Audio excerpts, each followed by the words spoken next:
সকলকেই প্রথমে Sukanta institute of competitive exam তার তরফ থেকে আমি কর্ণধার হিসাবে আমি সকলকে নতমস্তকে আমার প্রণাম, ছোটদের আমার ভালোবাসা এবং আমার সমবয়সী যারা রয়েছেন তাদেরকে আমার আন্তরিক ভালোবাসা।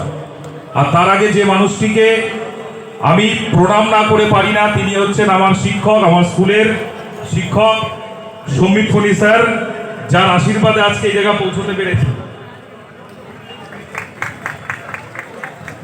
এই আশীর্বাদ আমার কাছে অনেক বেশি গুরুত্বপূর্ণ এই কারণেই যে স্যারেরা আমাকে তার বিদ্যালয়ে শিক্ষা দিয়েছেন, আর সেই শিক্ষকের সামনে আমি যে সম্বর্ধনা পাচ্ছি এবং সকলের যে ভালোবাসা পাচ্ছি, এটা আমাকে আরো বেশি শক্তি দেয় এবং সৎ নিষ্ঠার সঙ্গে পরিশ্রম দিয়ে কাজ করার অনেক অনেক বেশি অনুপ্রেরণা আমাকে দেয়। আজকে সুকান্ত ইনস্টিটিউট গটি গটি পায়ে আমরা পাই 5 বছর অতিক্রম করতে চলেছে আগামী 12ই জানুয়ারি। আমাদের এই ইনস্টিটিউটে পড়ে বহু ছাত্রছাত্রী বর্তমানে কেন্দ্র এবং রাজ্য সরকারের বিভিন্ন দপ্তরে সফলতার সঙ্গে কর্মরত।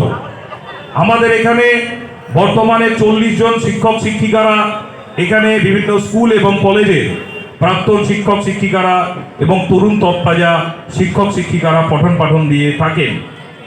তাই আমি আজকের এই মঞ্চ থেকে আবার অঙ্গীকারবদ্ধ এবং কথা দিয়ে যাচ্ছি, আগামী বছরগুলোতেও সুকান্ত ইনস্টিটিউট কুইজাস্ট্রের সঙ্গে থাকবে এবং কিডস পার্টনার রূপেই থাকবো। এবারও যেমন কিড পার্টনার রয়েছি, আগামী দিনেও আমরা থাকবো এবং আপনাদের সকলের সহযোগিতায় এবং এই যে কুইজাস্ট্র 6 আগামী দিনে সমগ্র রাজ্যের 1 নম্বর কুইজাস্ট্র একটি সংস্থা রূপে আত্মপ্রকাশ করবে, এই আশা রেখে কুইজাস্ট্র 6 এর সফলতা কামনা করে আমার কথা শেষ করলাম। সকলে ভালো থাকবেন, সুস্থ থাকবেন। অনেক অনেক শ্রদ্ধা, কৃতজ্ঞতা।